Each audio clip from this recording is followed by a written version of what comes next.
No one can control the weather. You know what? Not everybody can control their employment situation. The left is now using the freezing temperatures all across the country as a crutch to push their radical left-wing agenda.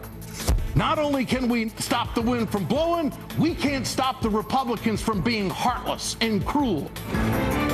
It is now America the Entitled.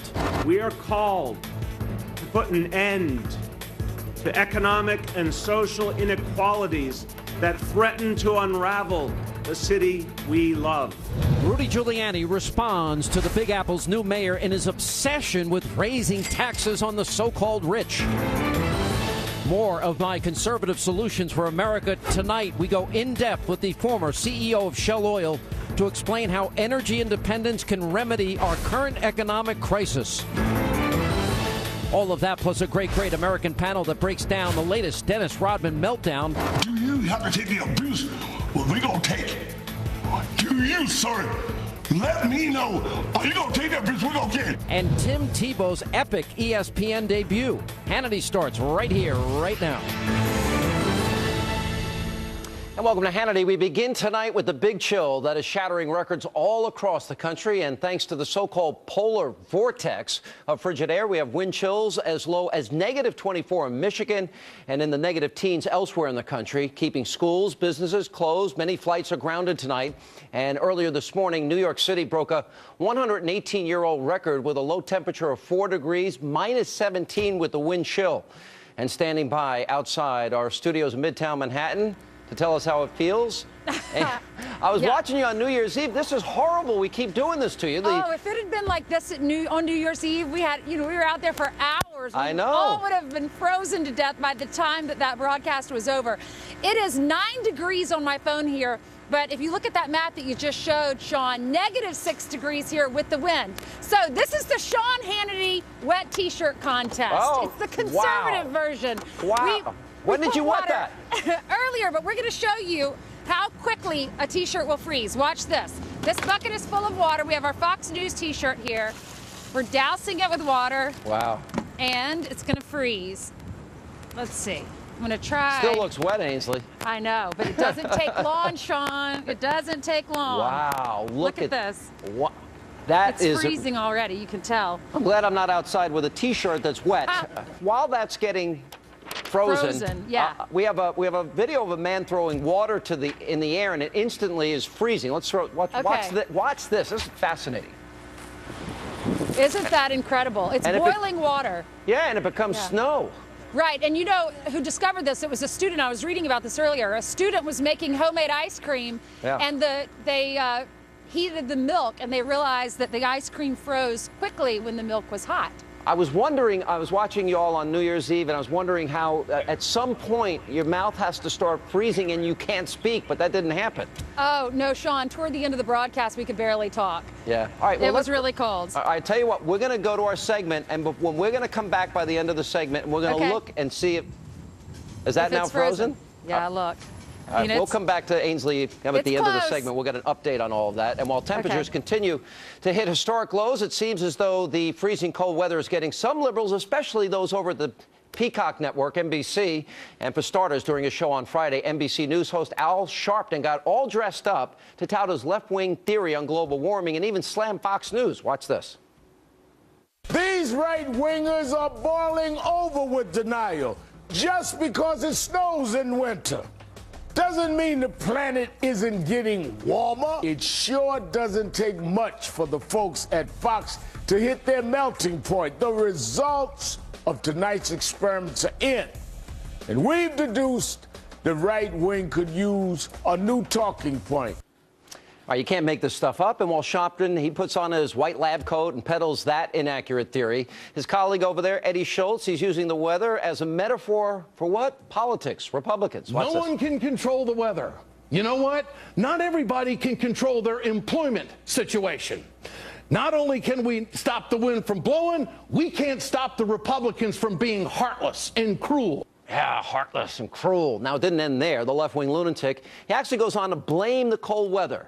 Remember, cold weather on what? Nothing else but global warming. What's your analysis of this cold snap?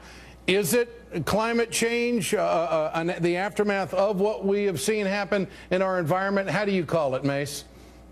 It could be just one of those years. We're cyclical sometimes. You go back in history. You think here 15, 20 years ago, had a big cold snap. You look back in the records then again, 15, 20 years ago then, maybe a little longer than that. So sometimes it's cyclical with these cold snaps.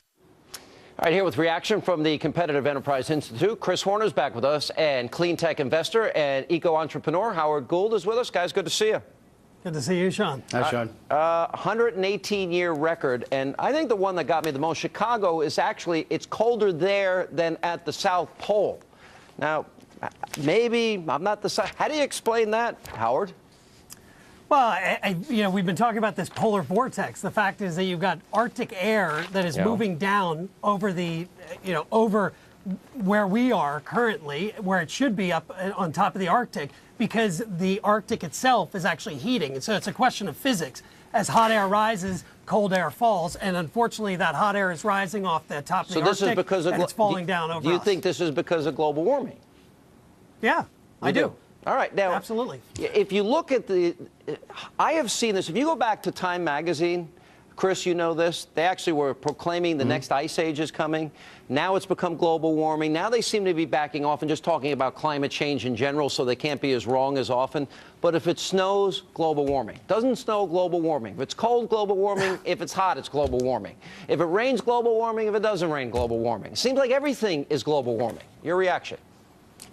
Right. Well, you've heard it's better remain silent and be presumed a fool than to speak and remove all doubt. Unfortunately, these people, every time the jokes begin, and you can tell by watching the Right Reverend Sharpton, that's what prompts it. Every time the jokes begin with this countervailing body of reality, particularly when it's precisely the opposite of what they predicted occurs, and they can't resist, and they begin this flailing insistence that whatever occurs, particularly the opposite of what they said was going to occur, is proof of their faith.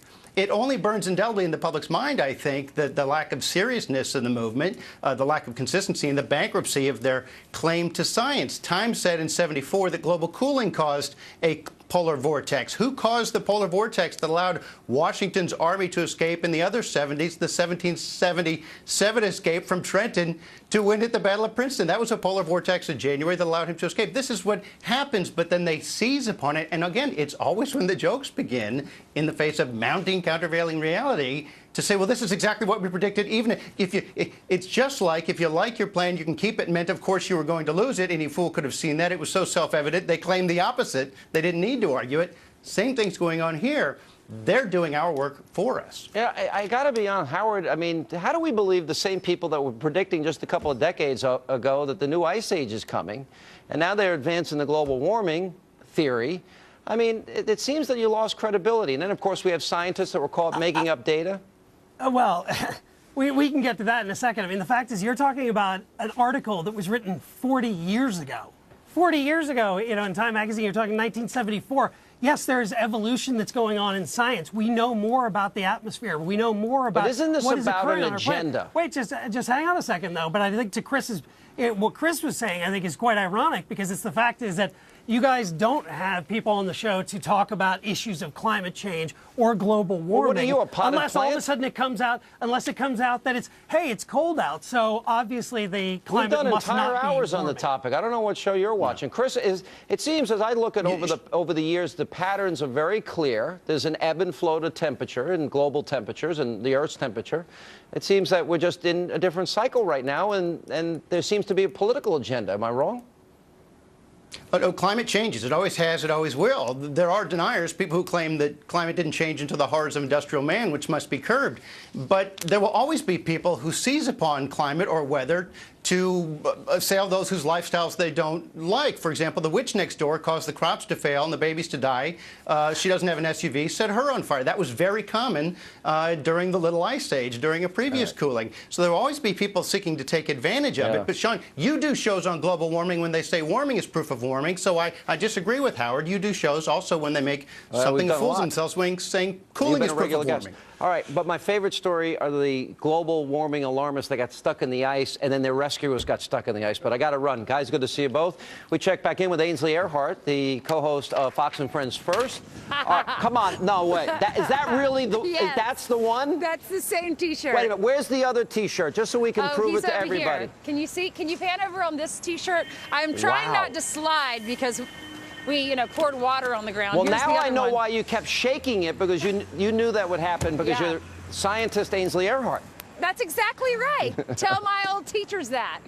I think, well, listen, it took a little longer, but we proved our point, and we probably avoided a great segment on Jon Stewart. All right, Ainsley, thank you. And still ahead tonight on